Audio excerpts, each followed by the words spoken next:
माझ्या बाळा, तू जरी चिरडून गेली आमचं आयुष्य, तरी प्रिन्सनं तुमच्यासोबत जे केलं ते लय वाईट.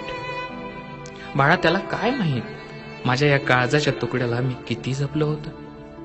तू तुझ्या आईला म्हणाली होती ना, डोळ्यात पाणी आणून. तात्या बोलतील का ग? मीच बोलतोय बाळा. बाळा, मला विचारायचंय तुला, काय कमी पडलो आम्ही तुला वाढवण्यात? बाळा, जातीपातीच्या चिखलात मी नाही. प्रत्येक हौस मौज हात जोडून उभी होती तुझ्या समोर. आधुनिक जगातलं आधुनिक जीवनशैलीत तुला वाढवलं. तुला बुलेट शिकवली, ट्रॅक्टर, कार सर्व चालवायला शिकवलं. प्रिन्स आणि तुझ्यात काही भेदभाव केलाच नाही. अशा वेळी मी काहीच न कमावणाऱ्या पोरासोबत लग्न कसं मान्य करू शून्य?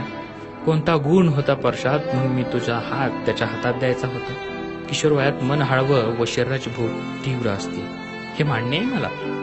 पण तेवढ्या एकाच कामासाठी जन्म नाही झाला आपला.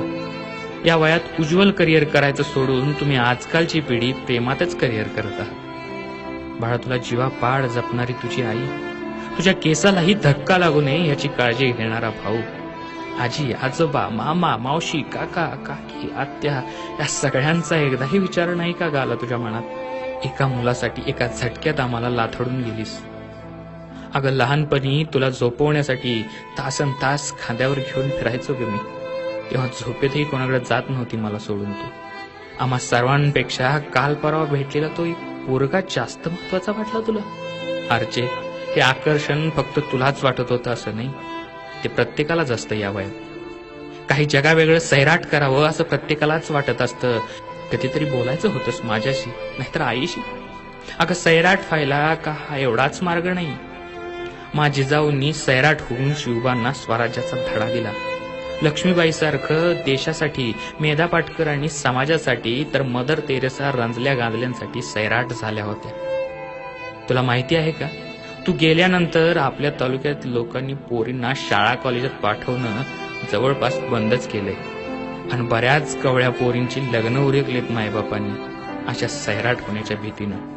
तू पळून गेल्यावर त्या वासनांध लांडग्यांची शिकार होण्यापासून वाचली. जर ती अनुभवी बाई आली नसती तर किशोरवयीन परशा तुला वाचू शकला नसता बेटा. मात्र सगळ्याच वाचतात असं नाही ग. मग पाटलेपणाची जाणीव दोघांनाही सतावते. तू गेल्यापासून तुझी आई कधीच हसली नाही ग. आणि आमदारकीचा उमेदवार मी स्वतःला बुडवून घेतलं दारूत, हे सगळं विसरावून. पोरीचे बाप नसलेले काही जण मला बुरसटलेल्या विचाराचे म्हणतील, पण बाळा, आरचे व परशा, मला एकच विचारायचंय, आम्हा सगळ्यांना उद्ध्वस्त करून खरंच तुमचं सैराट होणं जरुरी होतं का? आम्हा सगळ्यांना उद्ध्वस्त करून खरंच तुमचं सैराट होणं जरुरी होतं का? तुझाच तात्या. रोज जोक शेअर करत असता, पण आज प्रत्येकानं हा व्हिडिओ शेअर करा. आणि हो, डीजे मराठी या यूट्यूब चॅनलला अजून सबस्क्राईब केलं नसेल तर सबस्क्राईब जरूर करा. यामुळे मी असे नवीन व्हिडिओज अपलोड केले की तुम्हाला ते मिळत राहतील. मित्रांनो, सोशल मीडियावरती खूपसे चांगले चांगले संदेश फिरत असतात, जे संदेश नकळत तुम्हाला खूप काही शिकवून जातात. असेच संदेश आपल्यापर्यंत पोहोचवण्याचा हा एक प्रयत्न. अर्थात याचे सारे श्रेय हे त्या संदेशाच्या लेखकाला जाते. जे लिखाण मी लिहिलेलं असेल किंवा ते लिहिणाऱ्या लेखकाचं नाव माहिती असेल तर त्या वेळी तसा स्पष्ट उल्लेख केला जाईल. धन्यवाद.